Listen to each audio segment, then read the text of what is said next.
All right, welcome to another episode of the Miko Peled podcast. We are a Palestine-centered podcast that aims to shine a light on the more underreported Palestinian experiences. And we do this through conversations with the brave human rights defenders living in Palestine, Israel, and the diaspora. So we hope everybody is staying safe out there amidst this virus.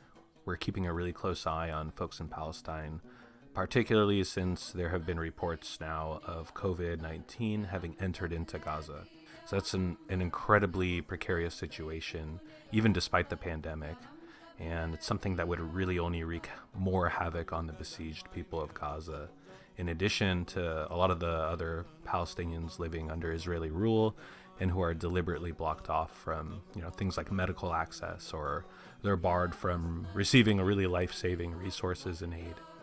So there is a GoFundMe campaign that was launched this week. The name of that campaign is Face Masks for Gaza, which has a goal of raising $15,000 US. So please give what you can to Face Masks for Gaza. The organizers have connected with a local manufacturer to produce face masks in Gaza, because getting supplies, in and out of Gaza is next to impossible. So this is great because, it allows us to provide life-saving aid to those Gazans who are themselves engaged in mutual aid project. And, I think that this is one of the most direct ways to provide material support right now. And obviously time is of the essence. So I'm going to go ahead and throw a link to the campaign in the podcast description page and the YouTube description page, and check that out and give what you can. So on to episode 3. So this episode took place in the Negev Desert, that is in Southern Palestine, and home to a very large bedouin community. Miko sat down to have a conversation with someone named Rafat Abu Aish, who is a Bedouin Palestinian activist and citizen of the State of Israel, who is from the town of Lakiya. And Rafat was one of the main organizers of the protest against the Israeli government's ethnic cleansing program called the Prawer Plan, which they'll get into in the episode. The Prawer Plan was consequently rescinded as a result of a lot of the activism that Rafat was involved with. And Rafat has been arrested dozens of times by the Israeli authorities for his activities. So this is a great episode because if you've ever wanted to learn about the Bedouin struggle for justice and freedom in Palestine in the face of Zionism, this is a perfect introduction, because Rafat and Miko frame the issue from 1948 onward to where the fight is at today. So enjoy Miko Peled and Rafat Abu Aish.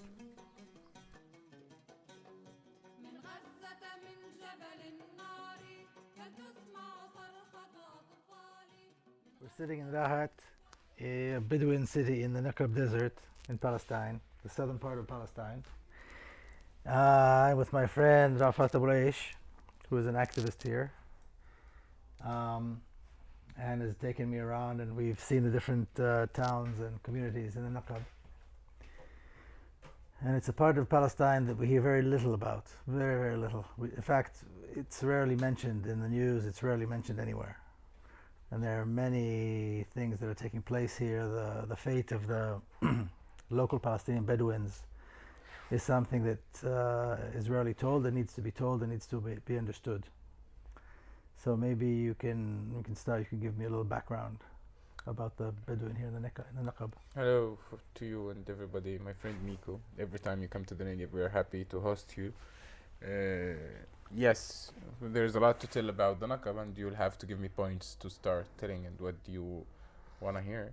I'm very happy at first for you being here and for coming, and for every information that we can give about the situation here.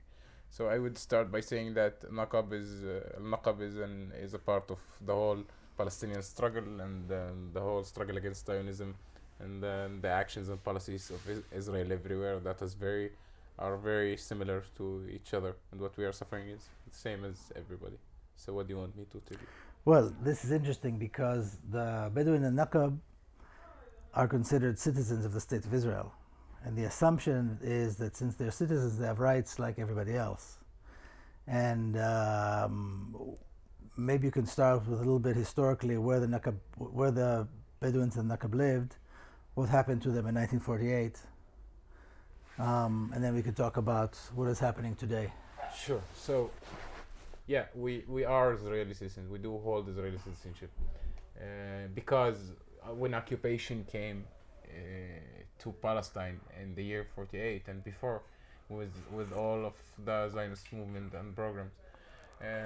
In the Naqab, before the year 48, we had 95,000 Bedouins living all over the Naqab, from Rashrash in the south until you get to the last point of the Naqab, and to the Gaza in the north, and to Beersheba.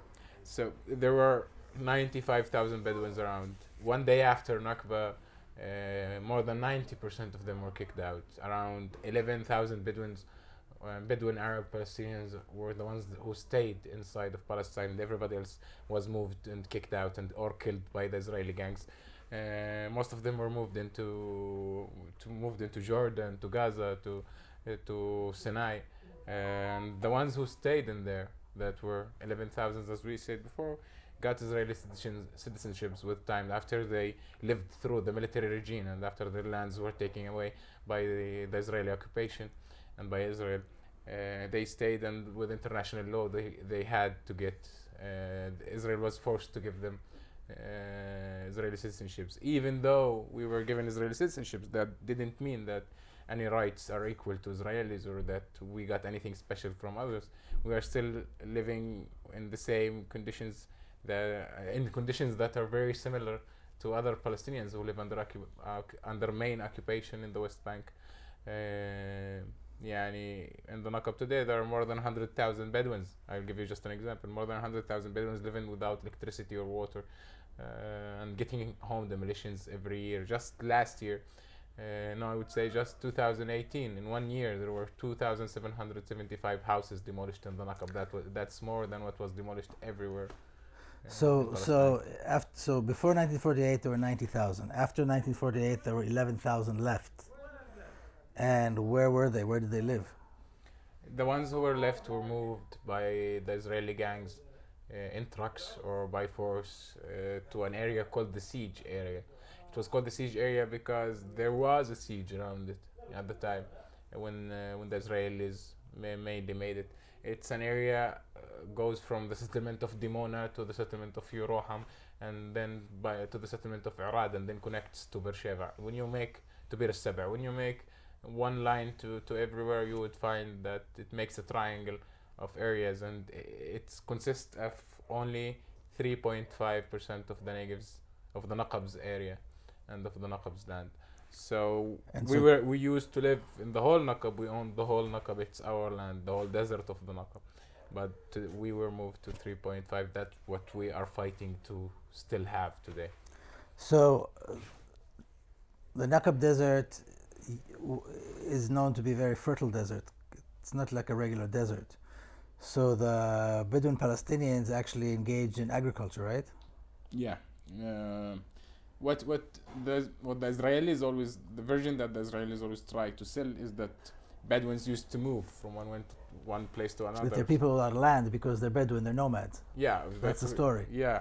So, but the idea of moving or leaving one area to another in Bedouin culture was very specific. We left 2 trips through the years. One of them is the winter trip. One of them is the summer trip. The summer trip is when you go up, you go down the mountain in order to get the shade of the mountain, and the winter trip is the one that you go up the mountain in order to not get the rain, rivers of rain that are taking your home away, and floods and stuff.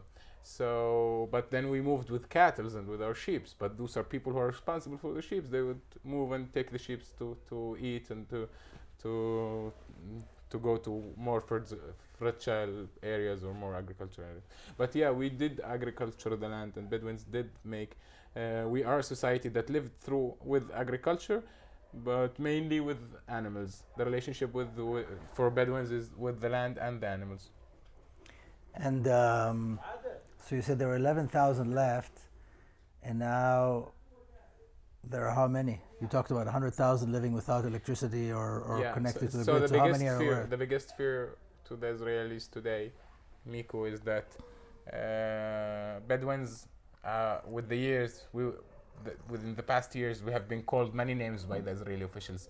But the main one and the most interesting one was we were called a demographic danger to the state of Israel, because we give birth to many children with the years.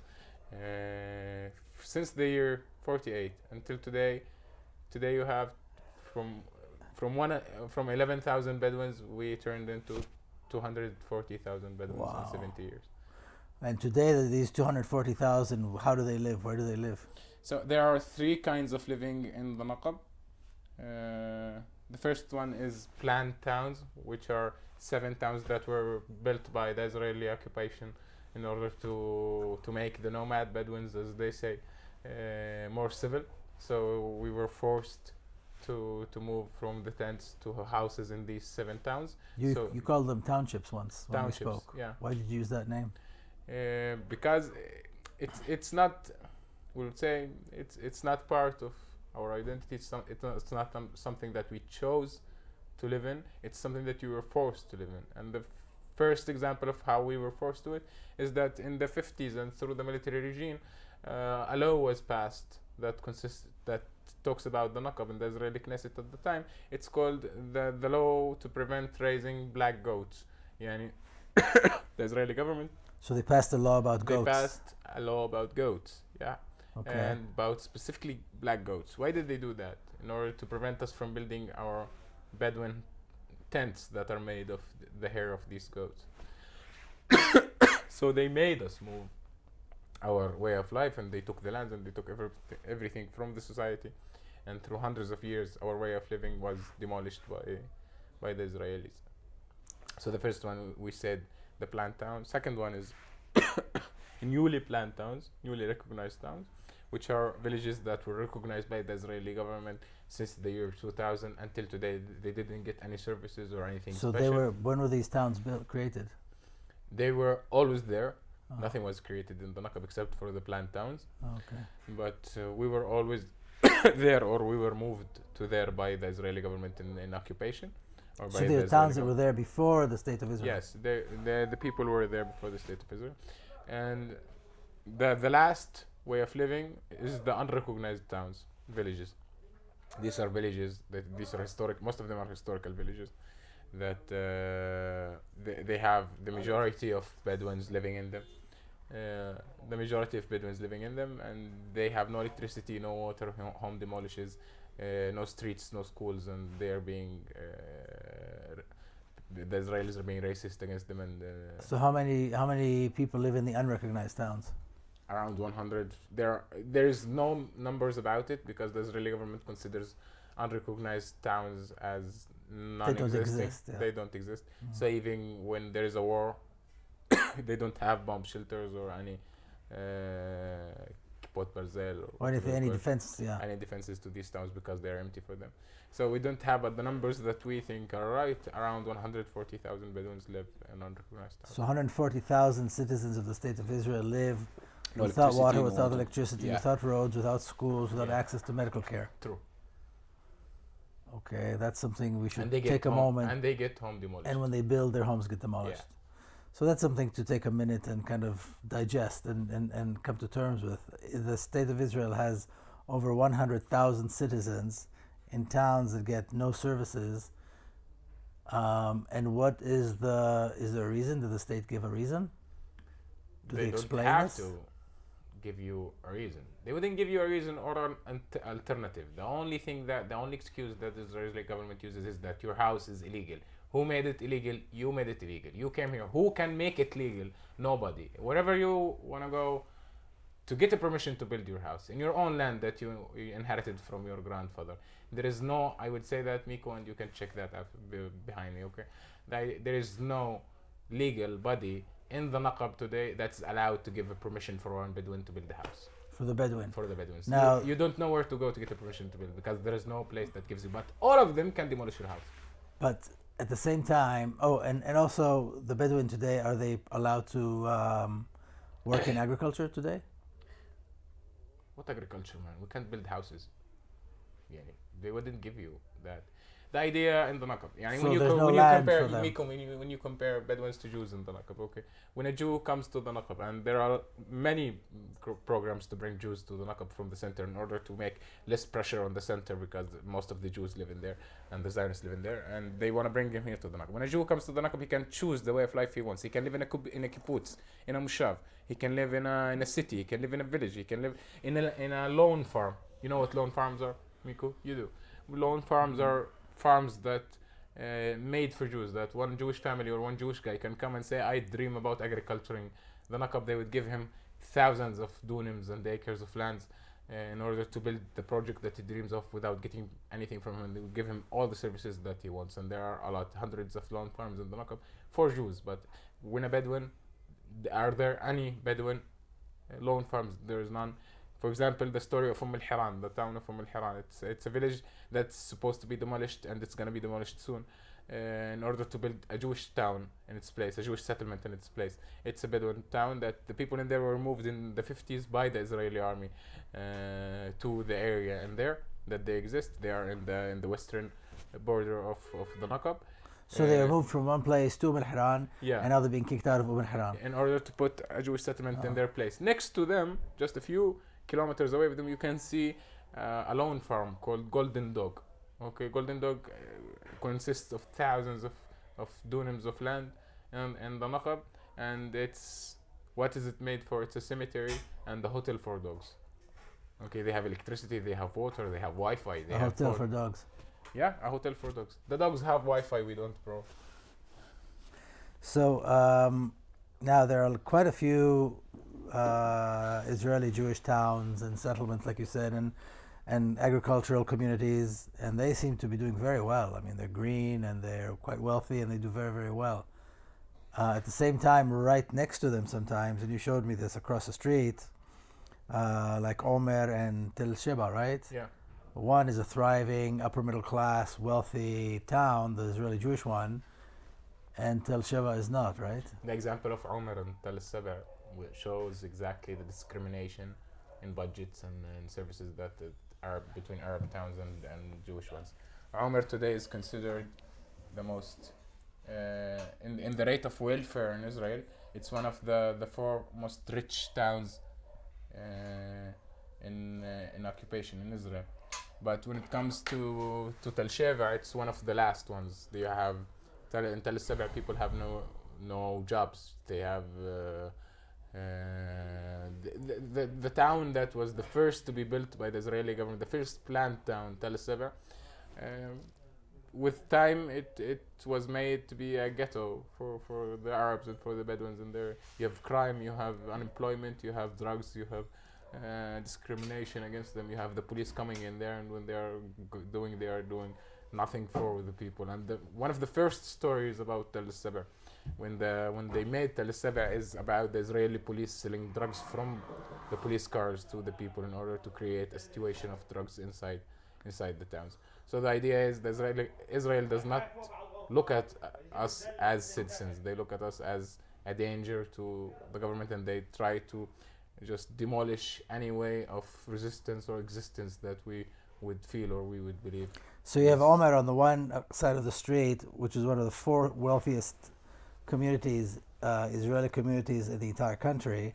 Across the street you have, or across the highway, you have Tel Sheba, which is one of the poorest, the highest rates of unemployment and crime, and similar to what happened in the US, in Los Angeles particularly, where the police were actually encouraging and the government was encouraging the sale of drugs to the community. This is happening in Tel Sheba as well, and they're one across the street from the other, basically. Yeah. And that's the reality. And that really sums up the way the state of Israel is treating the Bedouin community, and on the other hand, the privileges that it gives to Jewish Israelis who come and live here and really live in beautiful, beautiful communities. Now, we saw a whole bunch of forests when we were driving around the Naqab. Can you talk about the forests? Yeah, you saw the Lahav forest, which the Lahav forest is the GNF forest. GNF is the Jewish National Fund, which is one of the main bodies that you would talk about when you explain about the Naqab. The GNF has made its propaganda in Europe is we are making the desert green, but the truth is that they are taking Bedouins out of their lands and Arabs out of their lands. Because the land is very green. I mean, we travel today, the entire Naqab is green. Yeah, true. And very beautiful. The Naqab is a very big area. It's 60% of the historical Palestine. Okay, so it has lots of ways and shapes of tabaris you have the green part, which is the northern Naqab. It's very green and it's very agricultural, and Bedouins used to agriculture that. In the year 36, the people of Al-Jammame, which is a Bedouin town, used to make how do I translate here? Used to agriculture and sell through Gaza their agriculture to Europe. Oh, export. Export to Europe. So this is something that you wouldn't pass by that easy. Okay. Right. So the Bedouin in the Naqab in the 1930s were actually exporting agricultural products through Gaza, through the port of Gaza to Europe. Yeah. One more thing. Yeah. So about the GNF and the Jewish National Fund, their propaganda is that we are making the Naqab green. So, for example, the village of al-Aqib was demolished 167 times until today, and the people are refusing to leave their town. But why are they being demolished? Because the Israeli government is planning to build a GNF forest in their place and to move the people from their area. So we passed through the Lahab forest. It's called the biggest man-planted forest in the Middle East. Okay, it's a very big man-planted forest. All the trees have no relationship with this land. It's all European trees that came to here with the settlers, with the Israeli settlers, to the Naqab, and they would just take your olive trees from the area, and the Bedouin trees and the cedar trees and all the trees that are connected to the land, and they would put stuff that would just destroy the land. That's what they do. When we were in al-Aqib together, one of the times, Aziz, the Sheikh Sayyag's son, showed us aerial photos, I think from the time of the British Mandate, that showed that the entire area was cultivated. Yeah. That you could tell from the air that it actually was green and it was cultivated. So they didn't need the JNF to come and make it green. True. But I want to talk to you about, I want to throw two names of organizations and I want you to tell me about them. One is Tnuat Regavim, and the other one is the Israeli police unit called Yoav. Yeah. So tell us a little bit about those two, what those two things are. So let's start from Regavim because it's like we have personal issue with Regavim.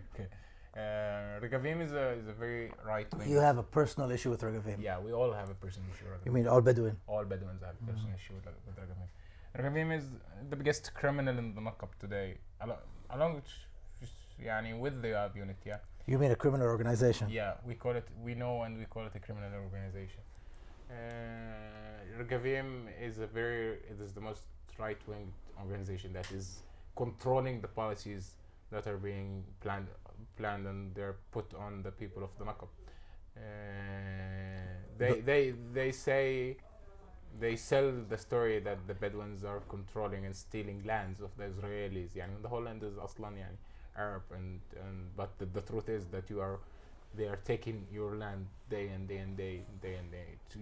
Before we fought for the whole Naqab, because it's all, we own it and it's ours and we have the relationship with it. Today we're fighting on 3.5% of the land of the Naqab, and that's what Regavim is fighting us on. Okay, they don't recognize this for us, and they would say that we are trying to steal and steal and steal. Regavim does all what they can in order to prevent any Arab from owning any land in the Naqab. How do they do that? And by the way, Regavim, Regavim, is the name of this organization. And so how do they do this? How do they interfere with your life? Regavim would try to force the Israeli street, and the most of their work is to try to affect the Israeli mainstream against the Bedouins. They would use the Israeli newspapers, the Israeli websites, the Israeli platforms in order to just tell the stories that they believe true and what they to lie about the Naqab and to I read them their stuff, and their narrative is the Bedouins are taking over, they're stealing our land, they're stealing our water, they're building illegally. Of course, they're on their own land. How could they possibly be doing anything illegally, and how could they be taking it since it's theirs originally? But this is the narrative that they're perpetuating. Yeah, So that's what. it's a complete lie, and it's More, Regavim would go with the help of the Israeli authorities into demolished towns and into historical Palestinian towns in order to change the they history come and in. history. They come They in go with. in with them, and they would. The Israelis through the history and since occupation have had many ways to change history. When you say occupation, you're talking about 1948, the occupation of all of Palestine. The whole system. It's all Yeah. occupation, Miko. Yeah. In the 48, in the 67, it's the same. The idea of Ragavim is, with the years, the Israelis have been doing a lot in order to change histories and change towns and to change what remains to make us remember Palestine and what remains from the Palestinian civilization at the time and from our history. For example, in demolished towns that the people were kicked off in the 48, Qura Muhajjara, we call them, in the refugee towns, they would go take cows in there and make them live in the area, because when cows go, they demolish. When cows go, they cover the tracks and they cover the houses and they cover the stuff. There are many ways for them to do. The same as the JNF planting trees, European trees, in order to change the land and to take it. And one of the co-founders of the Tnuat Regavim is today is a minister in the Israeli government, and he's a member of the Israeli security cabinet. Yeah. Bezalel Smotrich, who was a settler and a racist and quite a criminal, actually. It's important to know that most of the people that take the Ministry of Agriculture in Israel, which is the ministry that is responsible for the Naqab and for everything in the Naqab, even the schools in the Naqab, okay? The Ministry of Agriculture has a part in being responsible for them and in bringing the funds and foundation. So it's always the one who was there. He would, if you search through their history, for example, Uri Ariel, he was the minister this time, and he was in Regavim. He worked in Regavim before. Bezalel Smotrich, he had a relationship with Regavim. He was the co-founder. He's the co-founder, yes. And Yair Mayan was very close to Regavim. So the Ministry of Agriculture controls the life of the Bedouin Palestinian people as well, not just the land and the agriculture in the Naqab. Yes.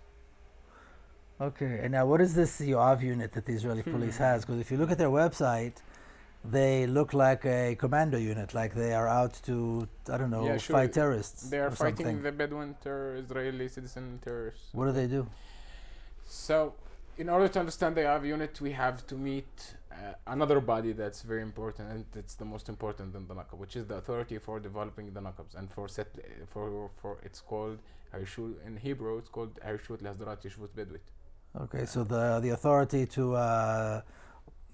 manage the Bedouin settlements in the Naqab. Yeah, because we are settlers, You need to be settled, yes. You need to be organized. We need to be organized. So the idea for this ministry, the Bedouins, when the Arab Bedouins talk about it, we call it the martial regime, الحكم العسكري, which is the military regime. Yeah, the military regime. Yeah. When we talk about the authority, because the authority is, take it like this: the only part in Israel, or maybe the world, that has an authority that's responsible for one part of the people, or one population of the people, just for the Bedouins, made only for the Bedouins, the authority, and it has all the fundings that go to the Naqab has to go through this authority that the Israeli government would give and have to give. Not only, it has its own police unit. This authority, the Yoav unit. When they go to, which the Yoav unit is a unit, let's say now. The Yoav unit is a unit that's responsible only for it's a police unit that has no tag names, that are responsible for demolishing houses and for Pizur of Ganot. Disperse protesters. Yeah, so these are the only two jobs for this. In the Naqab. And it only works in the Naqab, man. There's no Yoav unit in the rest of the country. So there's a management authority to manage the population, and they have a police unit. Yeah. Which manages, which is in charge of home demolition and demonstrations. Yeah, and it only works in the Naqab, and it's only made for the people of the Naqab. The Israeli government fears the Bedouins very much. Okay, they fear our existence, and they hate us, and they consider us as Arab. And with the years, they tried to force their jurisdiction on the Bedouins, but the Bedouin Arab society never believed and never felt as a part of Israel and never tried to be a part of it. Even though the Israeli propaganda with the years would tell that the Bedouins were soldiers or would go They to do. the The army. story is most people think that the Bedouins serve in the army. We don't serve in the army, Miko. The numbers. 2 years ago, the Israeli Ministry of Defense, it was their mistake that they didn't do it again. They published the numbers of Bedouin of the Naqab who served in the army. So at the time, 264 Bedouins were serving in the army from the Naqab. Out of a population of 260,000. Yeah, so it's nothing. Yeah. It's less than 1%. And So this is a myth that's important to dispel. Yeah, so we were never part of Israel. We never felt Israel. Even when we needed to settle a solution, we wouldn't go to the Israeli law. We'd go to the Bedouin tribal law. That's one of the definitions of our society. So because we don't feel that we belong to Israel, we would never do that, and we have been suffering from occupation our whole years, and we in our mentality and in our souls, we are against the Israeli occupation, and we have always been saying that we are against Israeli occupation. So what they tried with the years to do is to just give us someone to be responsible for us, and they have all the power that they need. يعني they have unit Miko from the funding from the funds that get to the Naqab, the budget of the Naqab. That goes through the authority for developing the Naqab. Most of them go to something in Hebrew called Shipur Mtsa'i Akhifat, which is the I'll think of the English word in just a minute. Go on. Okay, so we're talking about hundreds of millions. Law enforcement, the methods of enforcing the law. Yeah, so that's the thing that they would give budgets to. They wouldn't give the budget to schools. They wouldn't give the budgets to the townships or to the villages or to make any services to the people in unrecognized villages or to give them water or not.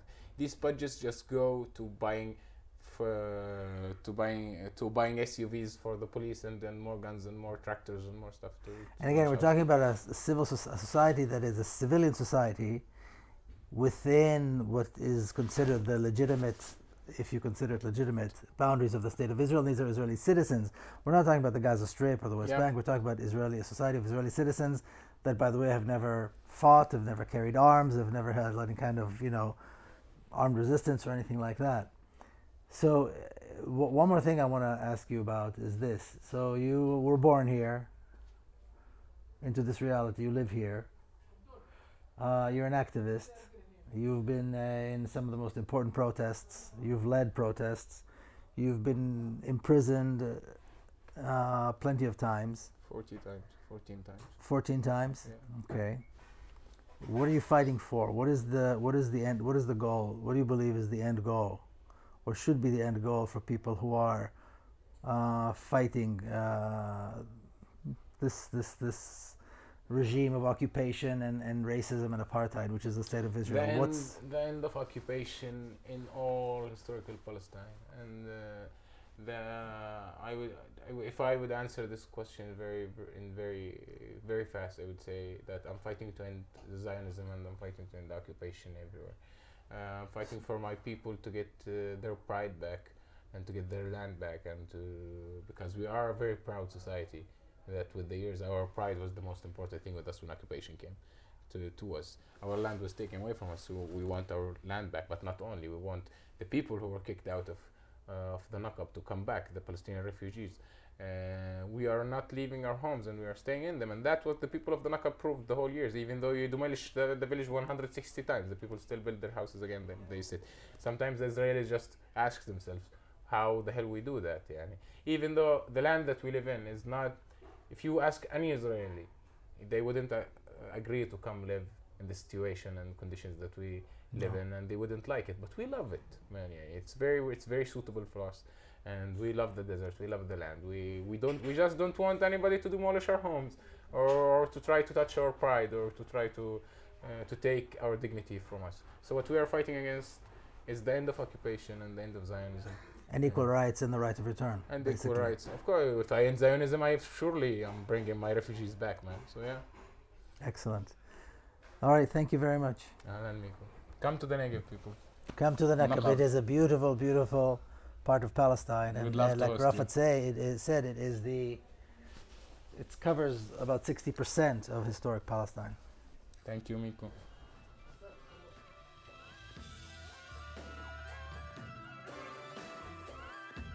All right, that's going to do it.